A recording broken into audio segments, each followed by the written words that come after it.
আজকে আমরা কিন্তু অনেকটা সেই ধরনের ফিতনার মধ্যেই আছি। ফিতনা কম বেশি সব যুগেই ছিল, কিন্তু আজকে সম্ভবত আমরা সবচেয়ে বড় ফিতনার মধ্যে আছি। অতএব আসুন আমরা ইস্তেকামাত অর্জন করি, সাবাত অর্জন করি এবং চেষ্টা করি যাতে দ্বীনের মধ্যে সর্বাত্মকভাবে দৃঢ়পদ থাকা যায়, দৃঢ় সংকল্পের সাথে দ্বীনের প্রত্যেকটা আমল যেন আমরা করতে পারি। কিভাবে সেটা করতে পারবো সেটা নিয়ে আমরা আজকের মৌলিক আলোচনাটা করব ইনশাআল্লাহ। অনেকগুলো বিষয় এখানে আছে। সাবাত অর্জন করার স্বপ্ন দেখলে কেউ পারবে না। কি তাহলে করতে হবে? এর মধ্যে এক নাম্বার হচ্ছে আত-তারবিয়া আস-সালিমা আস-সাহিহা। আত-তারবিয়া আস-সালিমা আস-সাহিহা অর্থাৎ বিশুদ্ধ এবং যথার্থ ইসলামী তারবিয়াত, বিশুদ্ধ এবং যথার্থ ইসলামী তারবিয়াত। এটা একটা কম্প্রিহেন্সিভ শব্দ। আসলে সার্বিকভাবে একটা প্রপার ইসলামিক এডুকেশন নেওয়া, এই জায়গায় আমাদের অনেক ত্রুটি আছে। দেখা যাবে যে আমাদের হয়তো মাদ্রাসার সিলেবাসে ত্রুটি আছে, তাহলে তারবিয়া সালিমা হলো না, তারবিয়া সাহিহা হলো না। সিলেবাসটা ভালো কিন্তু মাদ্রাসায় পড়াশোনার পরিবেশ নাই, বা পড়াশোনার পরিবেশ ভালো, ভালো শিক্ষক নাই, তাহলে কার কাছ থেকে শিখবেন? কার কাছ থেকে শিখবেন? তাহলে এই পুরো ব্যবস্থাপনাটা কারা উপহার দিবে বলেন তো? এটা নিয়ে আমাদেরকে ভাবতে হবে যে ইস্তেকামাত অর্জনের জন্য যে প্রথম শর্তটা, সে যেই হোক না কেন, আজকে হয়তো আমাদের যেই শিশু কিশোররা বা তরুণরা ইসলামী শিক্ষা গ্রহণ করছে তাদের একটা বিষয়। আরেকটা বিষয় হচ্ছে হঠাৎ করে যারা প্র্যাকটিসিং মুসলিম ছিলেন না, প্র্যাকটিসে এসেছেন, এই সবার জন্যই এই সুন্দর ব্যবস্থাপনাটা দরকার। শুধু ফর্মাল মাদ্রাসার কথা আমি বলছি না, কারণ আজকে যারা ইসলামী শিক্ষা নতুন করে পরিণত বয়সে গ্রহণ করতে চাচ্ছেন তাদেরও অনেক প্রবলেম। হঠাৎ করে তিনি ইসলামে এসেছেন বটে, কিন্তু প্রপার ইসলামটা কি পাচ্ছেন? প্রপারলি গাইডেড কি হচ্ছেন? গাইডেন্সটা পাচ্ছেন? কার কাছে গাইডেন্সটা নিচ্ছেন? কোন আলেমদের কাছে পড়ছেন, নাকি ইন্টারনেট থেকে পড়ছেন? কোন ধারা দ্বারা তিনি প্রভাবিত হচ্ছেন? ইত্যাদি নানা প্রশ্ন চলে আসে। তাহলে আমাদের আসলে একটা প্রপার ইসলামিক গাইডেন্স দরকার, যেটাকে আমরা আত-তারবিয়া আস-সালিমা বলছি। সেটা মসজিদ ভিত্তিক ফর্মাল ইনফর্মাল হতে পারে, মাদ্রাসা ভিত্তিক ফর্মাল ইনফর্মাল হতে পারে, কিন্তু এটাকে আমাদের ঢেলে সাজাতে হবে। আমাদের অধিকাংশ ইফোর্টগুলো ব্যর্থ হয়ে যাচ্ছে। আমরা আমাদের বাচ্চাদেরকে কোথায়, কোন মাদ্রাসায়, কোন ইসলামী শিক্ষায় দেব সেটা নিয়ে আমরা খুবই দুশ্চিন্তায় আছি। এবং আমাদের ভাইয়েরা যারা বয়স্ক, তারাও বয়স্ক শিক্ষার ভালো কেন্দ্র পাচ্ছেন না। কোথায় কোরআন সুন্দর করে তেলাওয়াত শিখবেন, কোরআনের সঠিক সমঝটা শিখবেন? যে সমস্ত বিভ্রান্ত ফেরকাগুলো আছে এই সমাজের মধ্যে, যারা বাতিল আকীদা শেখায়, তাদের থেকে মুক্ত হয়ে সঠিক সহি বিশুদ্ধ আকীদা কাদের কাছে শেখা যাবে? কাদের কাছে ইবাদতের সুন্দর প্রশিক্ষণ নেওয়া যাবে এবং মুআমালাতের মূলনীতিগুলো সঠিকভাবে চিহ্নিত করা যাবে, শেখা যাবে এবং তার চর্চা করার মতো সুন্দর পরিবেশ পাবেন? এই সব কিছু তারবিয়াতের জন্য জরুরি। এবং আপনারা জানেন যে রাসূলুল্লাহ সাল্লাল্লাহু আলাইহি সাল্লাম কেন সফল হয়েছিলেন সাহাবায়ে কেরামকে শিক্ষা দিয়ে? তিনি তো এলেমটা ট্রান্সফার করেছিলেন, কিন্তু পাশাপাশি তিনি এই যে যতগুলো এলিমেন্টের কথা বললাম সব কিছুর ব্যবস্থা করেছিলেন। সুন্দর পরিবেশ, মদিনার পরিবেশটা 100% ইসলামী তারবিয়াতে সহায়ক পরিবেশ ছিল। সাহাবায়ে কেরাম শুধু একটা বিষয় নবী সাল্লাল্লাহু আলাইহি ওয়াসাল্লামের কাছে শিকায়ত করেছেন যে আপনার কাছে, আপনার পরিবেশে থাকলে পরে আমার দিনদারি পুরো 100% ঠিক থাকে, কিন্তু আমার পরিবারে গেলে সেটা বিঘ্নিত হয়, ব্যাঘাত হয়, বলেছেন না?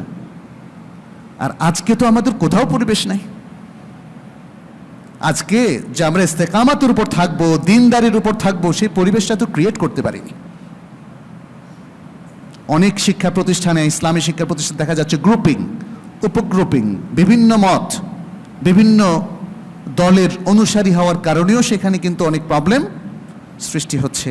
তো এই জিনিসগুলো আজকে আমি বলছি এজন্যে যে আমাদেরকে আসলে এগুলো অ্যাড্রেস করতে হবে, প্রবলেমগুলো জানতে হবে, ডায়াগনোসিস করতে হবে এবং সঠিক ইসলামী তারবিয়াত আমাদেরকে দিতে হবে।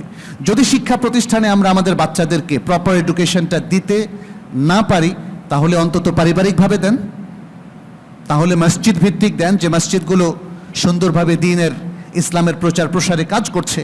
মসজিদগুলো শুধুমাত্র ইবাদতের জন্য নির্ধারণ না করে ইবাদতের পাশাপাশি রাসূল সাল্লাল্লাহু আলাইহি সাল্লাম যেভাবে মসজিদে নববীকে তিনি ইলমের প্রচার প্রসারে এবং ইলমের চর্চায় তারবিয়াতে তিনি ব্যবহার করেছিলেন, সেভাবে আমরা ব্যবহার করতে পারি।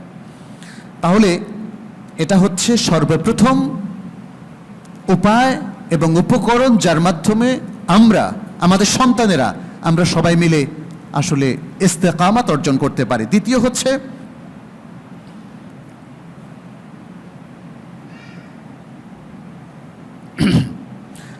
কিরাআতু সাইরিস সালিহিন আত-তাইবিন।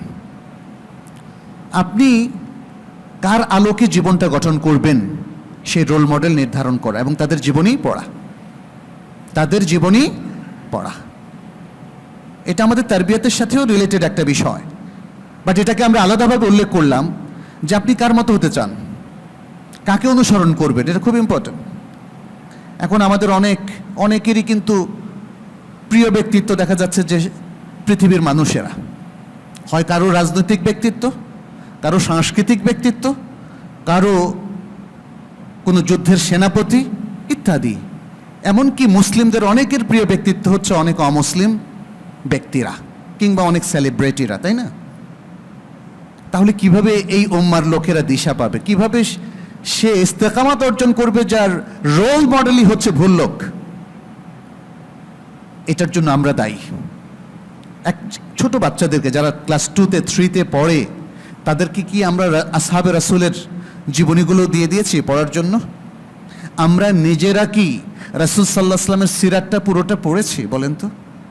কয়জনে পড়েছি? আমি আমার বহু ক্লাসে মাস্টার্স এবং অনার্স লেভেলে, নিচের ক্লাসগুলোর কথা বলছি না, নিচেও আমরা মাঝে মাঝে ক্লাস নিই, স্কুলে মাদ্রাসায় আমরা একদম নিচের ক্লাসও নেই, আবার টিচারদের কিছু প্রশিক্ষণের ক্লাসও আমরা নেই। উচ্চ পর্যায়ের অনেকগুলো ক্লাসে জিজ্ঞেস করেছিলাম যে রাসূল সাল্লাল্লাহু আলাইহি ওয়াসাল্লামের সিরাত আপনারা কয়জনে পড়ে শেষ করেছেন? সেখানে হাত উঠেছে খুবই কম, শতকরা 10 থেকে 15 ভাগের বেশি হাত ওঠেনি। এটা খুবই আনফরচুনেট একটা বিষয়। যাকে আমরা এত ভালোবাসি, যার আদর্শ দ্বারা আমরা প্রভাবিত, তার জীবনে একবারও এখনো পড়লাম না, এটা কিভাবে হয়? আর আমাদের আরো অনেক আদর্শ ব্যক্তিত্ব তো রয়েই গেছেন তার সাহাবাদের মধ্যে। রাসূল সাল্লাল্লাহু আলাইহি ওয়াসাল্লামের সিরাত, আবু বকর রাদিয়াল্লাহু তাআলা আনহুর সিরাত, ওমর ইবনুল খাত্তাব, ওসমান বিন আফফান, আলী ইবনে আবি তালিব, আবু হুরায়রা, আব্দুল্লাহ ইবনে আব্বাস, আব্দুল্লাহ ইবনে উমর, আব্দুল্লাহ ইবনে আমর ইবনে আস, আব্দুল্লাহ ইবনে মাসউদ, ইনাদের জীবনী না পড়লে আপনি কি করে ভালো মানুষ হওয়ার প্রেরণা পাবেন?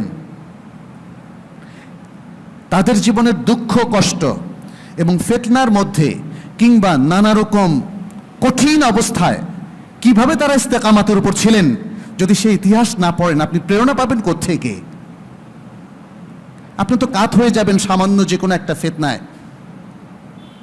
যখনই মানুষ পড়ে, ওই পড়াটা তার উপরে আসর করে। সুতরাং এটা হচ্ছে দ্বিতীয় পন্থা, যে আমাদেরকে আমাদের সালাফে সালেহিনের সিরাত পড়তে হবে। নবী সাল্লাল্লাহু আলাইহি ওয়াসাল্লামের সিরাত সহ সাহাবায়ে কেরাম কিংবা বড় বড় মুহাদ্দিস, ইমাম, আইম্মাহ, ইবনে তাইমিয়া, ইবনুল কাইয়িম, ইবনে কাসির, এই সমস্ত বড় আলেমদের সিরাত আমাদেরকে পড়তে হবে। আমরা জানবো যে একটা জীবনকে কি করে দ্বীনের উপরে মুস্তাকিম করা যায় এবং কিভাবে নিজেকে সব ধরনের ফিতনা এবং সব ধরনের হারাম এবং নিষিদ্ধ জগৎ থেকে দূরে রাখা যায়। আরেকটি বিষয়, সেটি হলো দোয়া। দোয়া আসলে দোয়াটা শুধুমাত্র আমাদের অনেকেই মনে করে একটা দোয়া শিখিয়ে দেন যে আমি একটু বিপদে আছি, যাতে জিন চলে যায়, অথবা কোনো বিপদে আছি, মানসিক সমস্যা আছে, সংসারের সমস্যা আছে, একটা দোয়া শিখিয়ে দেন যাতে এগুলো চলে যায়। দোয়াটা কি আসলে এমন মন্ত্র? দোয়ার বিষয়টা যদি ভালো করে পড়েন তখন বুঝবেন দোয়া একটা মেথড অফ লাইফ। দোয়া হচ্ছে তাওয়াক্কুল এবং ইমানের একটা পার্ট, মনে রাখবেন। এটা আমল, আবার ইমান এবং তাওয়াক্কুলের একটা পার্ট। আপনি যদি আস্থাই না থাকে যে আল্লাহ আপনার কি দোয়া কবুল করবেন কি করবেন না, তাহলে সে দোয়া কি কোনো লাভ হবে আপনার? আল্লাহ তুমি যদি চাও আমার এই ভালোটা, এইভাবে তো দোয়া করা জায়েজ নাই। আপনি দোয়া করবেন প্রবল তাওয়াক্কুল নিয়ে, প্রবল ঈমান নিয়ে, এবং তখনই আপনার দোয়াটা হবে একদিকে ইবাদত আর অন্যদিকে আল্লাহ সুবহানাহু ওয়া তাআলা তিনি আপনার দোয়াটা কবুল করবেন, এবং কবুল করার মাধ্যমে তিনি হয় আপনি যা চাচ্ছেন তা দেবেন, অথবা সেটি না দিয়ে অন্য কোনো বিপদ থেকে আপনাকে উদ্ধার করবেন, অথবা দোয়া যেহেতু একটা বড় ইবাদত সেই হিসাবে আপনার জন্য আল্লাহর যে পুণ্যের ভাণ্ডার আছে সেখানে পুণ্যগুলোকে আল্লাহ জমা করবেন আপনার জন্য। সুতরাং দোয়াতে কোনো মিস নেই, কিন্তু সে দোয়াটা এভাবেই হতে হবে। দোয়ার মধ্যে আপনি দেখবেন যে কি সুন্দর সুন্দর দোয়া, অর্থ যদি জানি দোয়াটা আপনাকে অনেক বড় মনোবল দিবে। রব্বানা লা তুযিগ কুলুবানা বা'দা ইদ হাদাইতানা ওয়া হাব লানা মিন লাদুনকা রাহমাহ ইন্নাকা আনতাল ওয়াহ্হাব ইয়া মুকাল্লিবাল কুলুব থাব্বিত কলবি আলা দীনিক আল্লাহুম্মা ইন্নী আসআলুকা আত-থাবাতা ওয়াল ইস্তিকামাতা আত-থাবাতা ফিল আমর ওয়াল আজিবাতা আলার রুশদ। নবী সাল্লাল্লাহু আলাইহি ওয়াসাল্লাম কি সুন্দর সুন্দর দোয়া শিখিয়েছেন আমাদেরকে, সালাতের মধ্যে, সালাতের বাইরে, বিভিন্ন সময়, বিভিন্ন বিপদে রাসূল সাল্লাল্লাহু আলাইহি ওয়াসাল্লামের দোয়াগুলো কি ইমপ্রেসিভ দোয়া।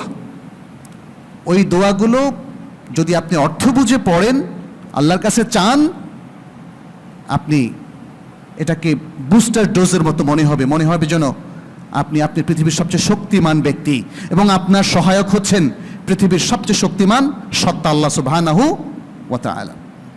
আচ্ছা, চতুর্থ যে বিষয়টা সেটি হচ্ছে আল্লাহর আয়াত যেগুলো তিনি কোরআনে বর্ণনা করেছেন সেগুলো নিয়ে তাফাক্কুর করা। আর তাফাক্কুর বে আয়াতিল্লাহ, এগুলো আল্লাহ তাআলা কোরআনে তো আসলে অনেক বলেছেন, সে আলোচনায় আমরা যাব না, তাতে সময় দীর্ঘ হয়ে যাবে। আল্লাহ তাআলা তো কোরআনের মধ্যে বলে দিয়েছেন কিতাবুন আনজালনাহু ইলাইকা মুবারাকুন লিয়াদাব্বারু আয়াতিহি ওয়া লিয়াতাযাক্কারা উলুল আলবাব। এর আয়াতগুলো নিয়ে যেন চিন্তা গবেষণা করি, তাহলে ইস্তেকামাত আসবে। এই মহাবিশ্ব, যারা এই মহাবিশ্ব নিয়ে একটু কল্পনা করেন, মহাশূন্য, তখনই দেখবেন যে অবাক এত কিছু আছে এর মধ্যে। তাহলে যিনি সৃষ্টি করেছেন তিনি কত বড়, কত কুদরত তার আছে, কত ক্ষমতা তার আছে। সুবহানাল্লাহ। আল্লাহর প্রতি তখন বিশ্বাসটা অনেক বেড়ে যাবে। একজন পদার্থবিজ্ঞানী তিনি ফিজিক্সের বিভিন্ন বিষয় নিয়ে যখন ভাবেন, আর যদি তারা একটা ইমানি অন্তর থাকে, তখন তিনি দেখবেন যে কোরআনের মধ্যে বক্তব্যে কিংবা আরও অনেক কিছুতে তিনি আবিষ্কার করছেন সব তথ্য, এবং আল্লাহর কুদরত তার কাছে আরও স্পষ্ট হয়ে যাচ্ছে, এবং তার ফলে তার ঈমান বেড়ে যাবে, তার ইস্তেকামাত তৈরি হবে। কিন্তু আনফর্চুনেটলি আজকের এই যে যেটাকে আমরা সেকুলার পড়াশোনা বলি বা জেনারেল পড়াশোনা, সেই পড়াশোনাটাকে ইসলামী ধ্যান ধারণা থেকে অনেকটাই মুক্ত করে ফেলা হয়েছে। এটা আমাদের জন্য একটা অশনি সংকেত। আপনি ফিজিক্স, কেমিস্ট্রি কিংবা medical science, pure science, natural science এগুলো পড়ে দেখবেন যে আল্লাহর প্রতি বিশ্বাসের বিষয়গুলো আসছে না সামনে। এটা প্রবলেম। বরং অনেক সময় এই ধরনের শিক্ষিতদেরকে আমরা উল্টো দিকে যেতে দেখি।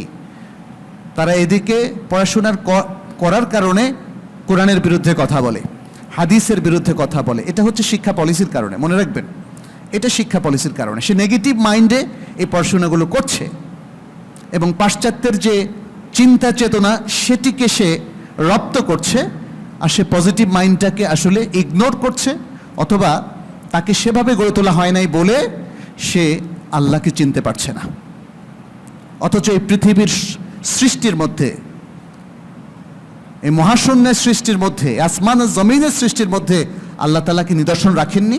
আল কোরআনে বারবার আল্লাহ তাআলা সে কথাগুলো তুলে ধরেছেন, এবং সায়েন্টিফিক বহু ইন্ডিকেশন আল কোরআনের মধ্যে আছে।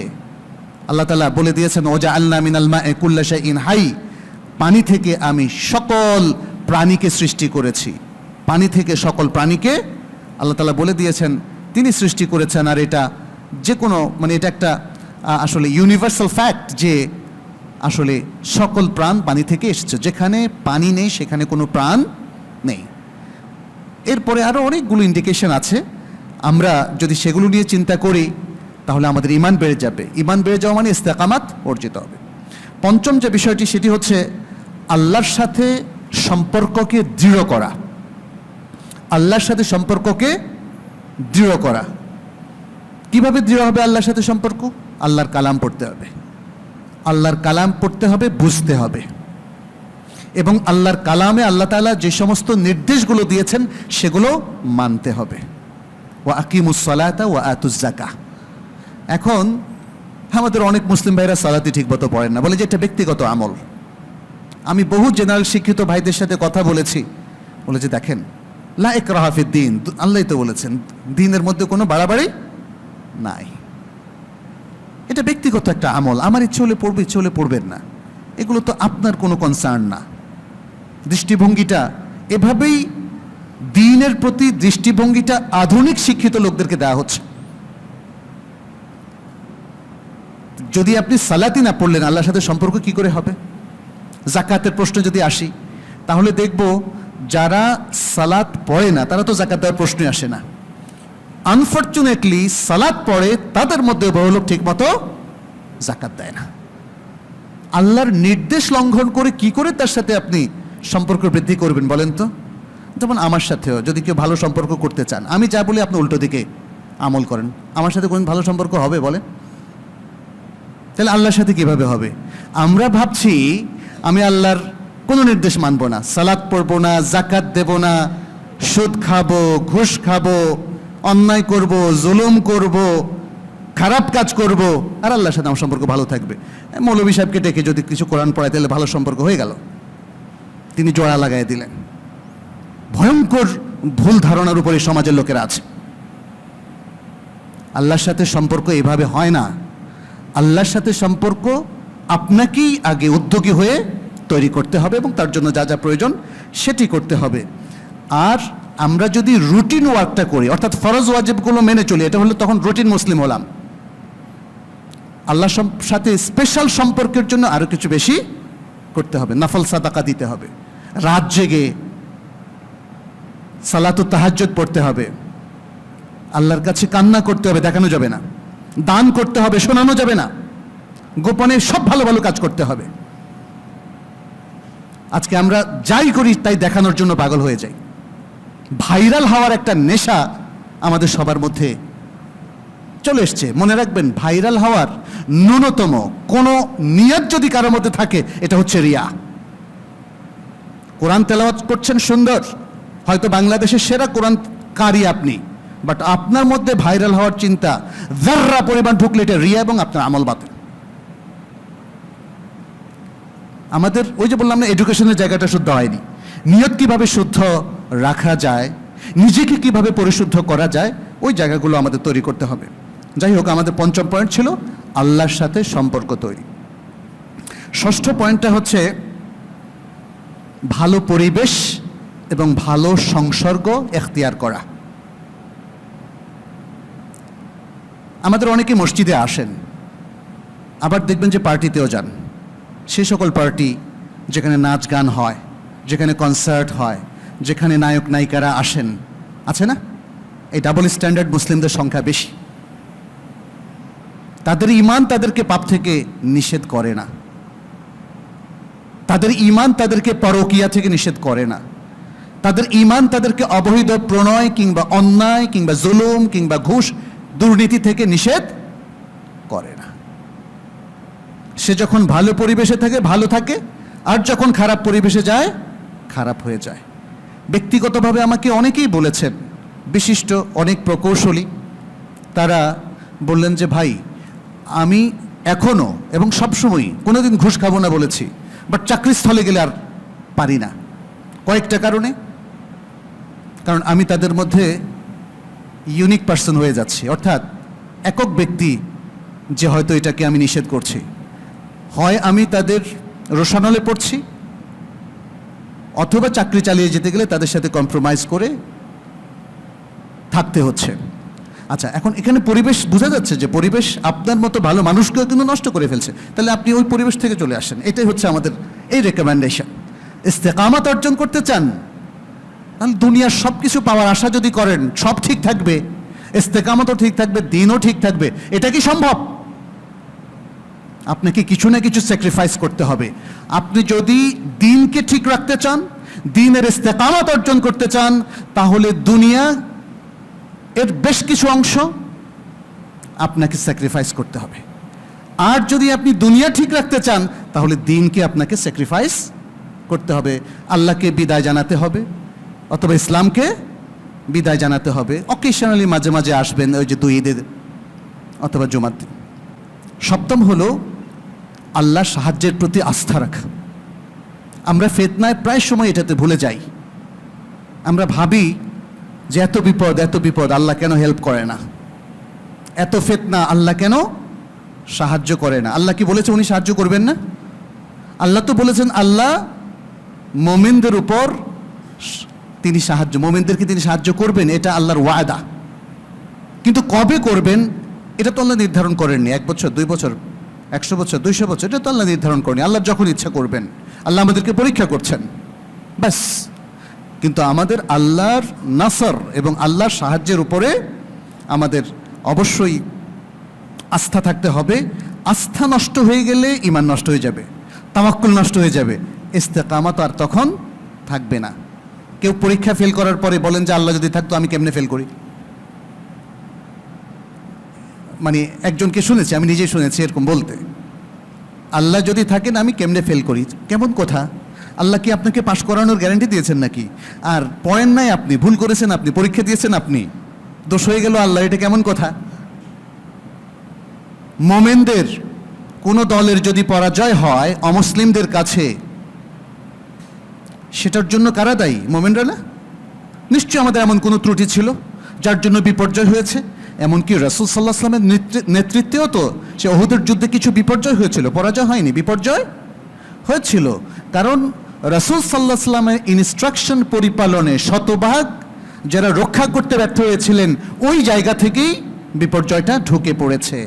আজকে আমাদের ব্যক্তিগত জীবনে, পরিবারে, সমাজে, জাতীয় জীবনে মনে রাখবেন, যদি রাসূল সাল্লাল্লাহু আলাইহি ওয়াসাল্লাম এর কোনো নির্দেশনার বিপরীতে আমরা চলে যাই, তাহলে এর দায়ভাগ পুরো জাতিকে বহন করতে হবে, ব্যক্তিদেরকে বহন করতে হবে, যদি ব্যক্তি তার জন্য দায়ী থাকেন। এবং সেই পরিমাণ বরকত এবং রহমত উঠে যাবে যেই পরিমাণ আমরা ভায়োলেশন এবং সীমালঙ্ঘন করে থাকি। অষ্টম হচ্ছে আল ইলতিজাম। ইলতিজাম মানে হচ্ছে প্র্যাকটিসিং হওয়া। আজকে মুসলমানদের নানা অবস্থা দেখে সমাজবিজ্ঞানীরা, আমি বলবো সমাজবিজ্ঞানীরাই, কারণ মুসলমানদের মধ্যে এই ভাগটা আল্লাহ রাসূল করেন নাই। অনেক প্রকার মুসলমান, মানে মুসলিম সমাজের প্রতি লক্ষ্য রেখে বলছেন মুসলিমদের অনেক প্রকার, প্র্যাকটিসিং মুসলিম, নন প্র্যাকটিসিং মুসলিম, লিবারেল মুসলিম, এভাবে বিভিন্ন নাম দেওয়া হয়েছে না? দেওয়া হয়েছে।